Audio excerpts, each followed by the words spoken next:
Students, मेरे YouTube channel पर एक बार फिर से आपका स्वागत है। आज हम आपको न्यूटन्स लॉ ऑफ मोशन पढ़ाएंगे। यह डायनेमिक्स का फर्स्ट चैप्टर है। इससे पहले जो चैप्टर था जिसमें कि हम velocity, speed, time, acceleration, displacement, distance in शब्द को पढ़ रहे थे, तो वह था काइनेमेटिक्स का पार्ट। उन चैप्टरों को हम लोग कहते हैं काइनेमेटिक्स, यानी मोशन से रिलेटेड जो इससे पहले का चैप्टर है सीबीएसई के सिलेबस में या आईसीएसई बोर्ड के सिलेबस में या फिर स्टेट बोर्ड के सिलेबस में भी हो, तो वह सब का सब काइनेमेटिक्स का पार्ट था। और अब जो यहाँ से सिलेबस आगे बढ़ेगा वह डायनेमिक्स का पार्ट होगा। यहाँ पर मोशन और उसके कारण को भी पढ़ेंगे। न्यूटन के फर्स्ट लॉ में ही किसी भी बॉडी के मोशन के कारण को एक्सप्लेन करता है। फर्स्ट लॉ में का स्टेटमेंट ये है, a body try to maintain the state of rest or motion in straight line unless we applied some external force on it। यानी कि कोई बॉडी, कोई ऑब्जेक्ट या तो रेस्ट में रहना चाहता है या स्ट्रेट लाइन में, सीधी रेखा में एक समान गति से मूव करना चाहता है, तब तक जब तक कि उस पर कोई बाहरी असंतुलित बल न लगे। यानी कि if the sum of all the forces applied on the body is zero, then A is also zero। यानी कि किसी बॉडी पर लगने वाला सभी फोर्स का सम अगर शून्य हो तो बॉडी का एक्सेलरेशन भी शून्य होगा। या एक्सेलरेशन शून्य होगा मतलब ही होता है कि बॉडी या तो रेस्ट में होगा या कांस्टेंट वेलोसिटी से स्ट्रेट लाइन में मूव करेगा। तो न्यूटन के फर्स्ट लॉ में ही हम यहाँ एफ की चर्चा करते हैं, यानी वह फैक्टर जो बॉडी के मोशन को अफेक्ट करता है। न्यूटन के फर्स्ट लॉ को लॉ ऑफ इनर्शिया भी कहते हैं। न्यूटन के तीन लॉ है, एक को कहते हैं लॉ ऑफ इनर्शिया, दूसरे को कहते हैं लॉ ऑफ मोमेंटम और तीसरे को कहते हैं law of action and reaction. ठीक है, हालांकि हम इसके बारे में भी आगे बताएंगे, लेकिन पहले हम लोग बात करते हैं। सबसे पहले फर्स्ट लॉ में किन किन बातों की चर्चा करते हैं न्यूटन साहब। पहले लॉ में ही न्यूटन साहब कहते हैं कि body tend to maintain the state of rest और मोशन ऑन स्ट्रेट लाइन।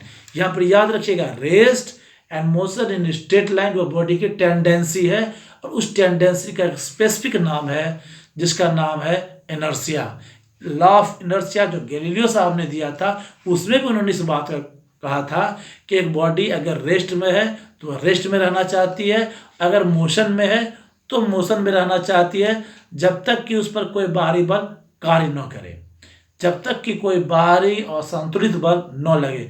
यानी फर्स्ट लॉ में दो बातें कि आपको ध्यान रखनी पड़ेगी। पहली बात है the state that is at rest और मोशन इन स्ट्रेट लाइन, और दूसरी बात है the external unbalance force that create acceleration. Okay, यानी कि न्यूटन अपने फर्स्ट लॉ में ही दो बात कर देते हैं, दो फिजिकल टर्म को यूज करते हैं। एक जो उसके स्टेट को रिप्रेजेंट करता है और दूसरा जो उसके मोशन के चेंज होने के कारण को रिप्रेजेंट करता है। एक का नाम उन्होंने रखा था इनर्शिया, दूसरे का नाम था फोर्स। इनर्शिया और फोर्स। इनर्शिया का पहली बार प्रयोग गैलीलियो किए थे, जिसका नाम उन्होंने रखा था लॉ ऑफ इनर्शिया। न्यूटन का फर्स्ट लॉ ऑफ इनर्शिया के द्वारा इनके आधार पर ही बनाया गया लॉ है। ठीक है, लेकिन गैलीलियो अपने फर्स्ट लॉ में, लॉ ऑफ इनर्शिया में, उस कारण को नहीं बता पाते हैं कि कोई बॉडी जब हम थ्रो करते हैं सरफेस पर, आप इसको रियल वर्ल्ड में जाकर देख लीजिए, किसी बॉडी को आप थ्रो कीजिएगा वह कुछ दूर जाने के बाद रुक जाती है। लेकिन गैलीलियो साहब कह रहे थे, जो बाद में न्यूटन साहब ने भी कहा, कि वह अगर रेस्ट में है तभी वह रेस्ट में रहना चाहेगा, मोशन में है तो क्या करेगा, वह मूव करेगा स्ट्रेट लाइन में। जबकि इससे पहले के लोगों की समझ थी कि body have tendency to maintain the state of rest, यानी बॉडी की अपनी टेंडेंसी रेस्ट में रहने की है, जब तक कि उस पर बाहरी बल ना लगे। बाहरी बल लगेगा तभी तक वह मूव कर रहा है, जैसे ही बाहरी बल का प्रभाव खत्म होगा बॉडी रेस्ट में आने की कोशिश शुरू कर देगा, और एक समय के बाद बॉडी रेस्ट में आ जाएगा। यानी कि रेस्ट में रहना बॉडी का नेचर है।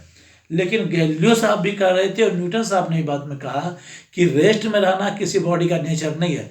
बॉडी की टेंडेंसी है कि अपने स्टेट को मेंटेन करना, जिस स्टेट में है उसी स्टेट को, और इसी टेंडेंसी को, इसी बॉडी के नेचर को इनर्शिया शब्द दिया गया। इनर्शिया मतलब the tendency of body to maintain the state of rest और motion in straight line. Inertia क्या है? बॉडी की टेंडेंसी है रेस्ट में या मोशन में बने रहने की। तो हम बात कर रहे हैं इनर्शिया का, INERTIA, इनर्शिया। यह इनर्शिया शब्द जो है यह किसी बॉडी के स्टेट को दिखाता है। दैट मीन्स बॉडी रेस्ट में है या मोशन में है, ये इस पर डिपेंड करता है। याद रखिएगा, इनर्शिया जो है वह डिपेंड करता है बॉडी के मास पर। जब बॉडी का मास ज़्यादा होगा तो बॉडी का इनर्शिया भी ज़्यादा होगा। यानी हैवी बॉडी अपने स्टेट को मेंटेन करने के लिए ज़्यादा कारगर होती है रिस्पेक्टिवली लाइट ऑब्जेक्ट का। लाइट ऑब्जेक्ट पर भारी फोर्स कम लगाना पड़ता है जबकि स्पीड सेम हो, लेकिन हैवी बॉडी पर ज़्यादा लगाना पड़ता है। यानी inertia is the property of matter to maintain the state of rest और मोशन इन स्ट्रेट लाइन।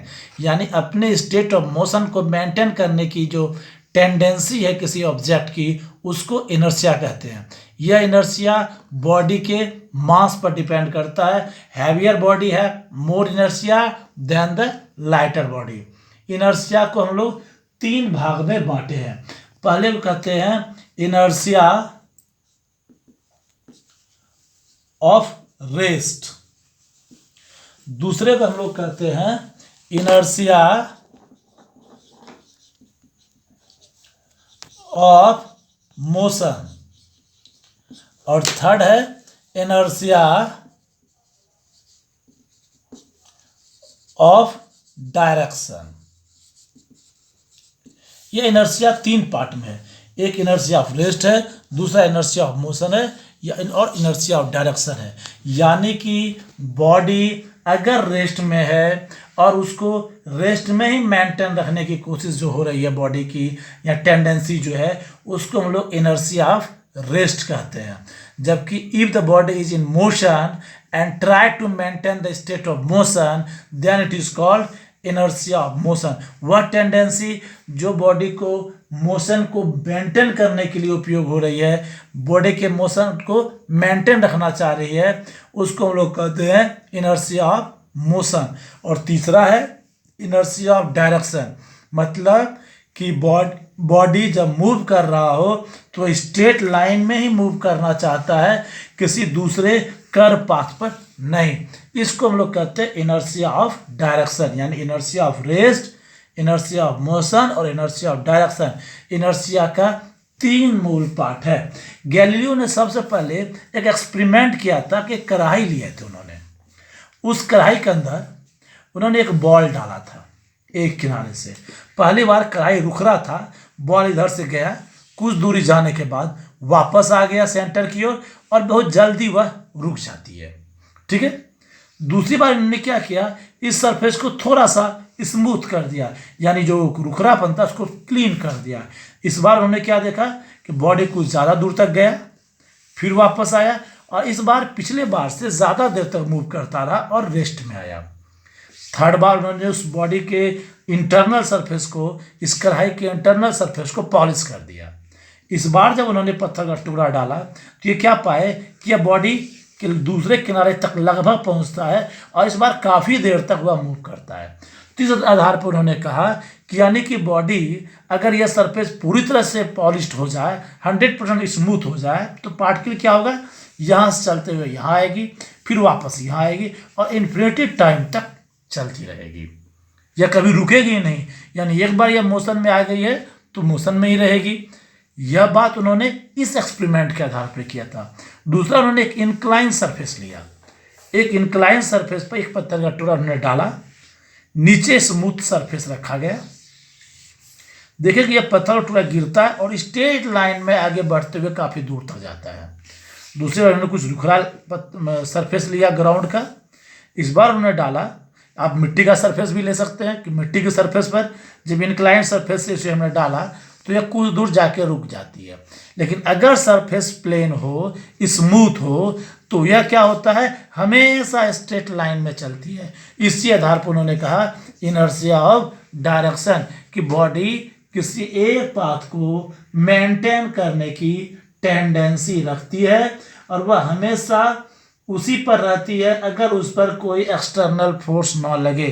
लेकिन यहाँ पर एक फैक्ट आता है जिसके बारे में गैलीलियो साहब उस वक्त एक्सप्लेन नहीं कर पाए थे, कि अगर यह ऐसा है कि वह मोशन में मेंटेन रहना ही चाहता है, तो फिर उसके मोशन की स्टेट को कौन सा फैक्टर रोकता है।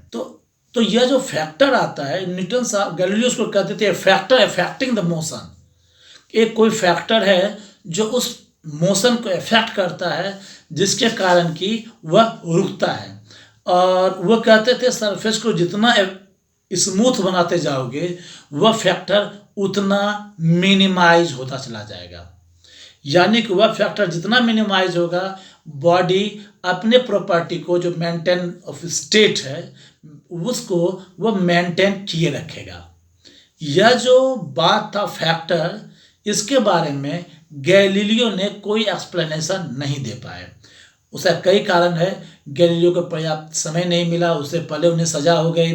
दूसरा कि उनके समय में साइंस का उतना डेवलपमेंट नहीं था, साइंस बहुत बैकवर्ड था। तीसरी बात, उस ज़माने में जब गैलीलियो ने अपनी बात को रखे थे, उस ज़माने में सोसाइटी उतनी डेवलप नहीं थी, नए कंसेप्ट को एक्सेप्ट नहीं करती थी। लेकिन न्यूटन के समय आते आते इस समय बहुत परिवर्तन हो गया। न्यूटन इंडस्ट्रियलाइजेशन के समय में आया था, जहां नए कंसेप्ट को बड़े ही चाव से सुना जाता था और उस पर विचार किया जाता था। पोप का राज कम हो चुका था, पोप की ताकत घट चुकी थी। नतीजा कि हर बात को धर्म विरोधी नहीं माना जाता था। गैलीलियो के साथ था समस्या, उनके समय में लोगों ने उन्हें धर्म विरोधी कह दिया क्योंकि वो पुरानी परंपरागत बातों को विरोध करते थे। खैर वो तो अलग कहानी है, वो हिस्ट्री का पार्ट है। लेकिन हम बात जब यहाँ कर रहे हैं तो इस जो फैक्टर था जो कि किसी बॉडी के मोशन को इफेक्ट करता था, उसका नाम था फ्रिक्शन। फ्रिक्शन चैप्टर में हम इसको पढ़ाएंगे, जो आगे हम चैप्टर में पढ़ाएंगे। एक शब्द लाएंगे फ्रिक्शन। फ्रिक्शन एक फैक्टर था जो किसी के स्मूथनेस पर प्रभाव डालता था और दुनिया में हर बॉडी पर फ्रिक्शन था, है। और फ्रिक्शन एक नेसेसरी डिसएडवांटेज है। इसके बारे में भी हम एक वीडियो बनाएंगे, जब फ्रिक्शन चैप्टर का वीडियो बनाएंगे फ्रिक्शन शब्द का, उसमें फ्रिक्शन को अच्छी तरह से एक्सप्लेन करेंगे। अभी हम उसको उतना एक्सप्लेन नहीं करने जा रहे हैं, सिर्फ ये बता दिए कि वह फैक्टर जो किसी बॉडी के मोशन को रोकती है। यानी आप देखते हैं कि धरती पर शूट मारे, न्यूटन का लॉ कहता है कि अब शूट लग गया है, बॉडी मूव कर रहा है तो मूव करता रहेगा, लेकिन वो कुछ दूर जाकर रुक जाती है। यह जो रुक रही है, इसके पीछे जो कारण है वह है फ्रिक्शन। स्पेस में चले जाइएगा, अंतरिक्ष में स्पेस शिप से अगर कोई बाहर व्यक्ति जंप कर जाए और वो आगे की ओर बढ़ जाए तो फिर वह कभी नहीं रुकेगा, वो आगे की ओर बढ़ता चला जाएगा, क्योंकि वहाँ उसको रोकने वाला कोई एक्सटर्नल फोर्स नहीं है। अब दूसरी बात हम लोग कहते हैं न्यूटन फर्स्ट लॉ में कि एक्सटर्नल अनबैलेंस फोर्स या सम ऑफ टोटल फोर्स में भी जीरो। मान लीजिए एक ऑब्जेक्ट को हम पूरब की ओर खींच रहे हैं, दूसरे तरफ हम पश्चिम की ओर खींच रहे हैं।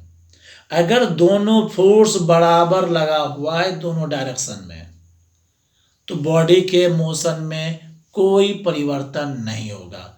रेस्ट में है तो रेस्ट में रहेगा और स्ट्रेट लाइन में जैसे मूव कर रहा वैसे मूव करता रहेगा। लेकिन अगर एक तरफ लगने वाला फोर्स दूसरे तरफ लगने वाले फोर्स से ज़्यादा होगा, तो जिस डायरेक्शन में फोर्स ज़्यादा होगा बॉडी उस डायरेक्शन में मुड़ेगा।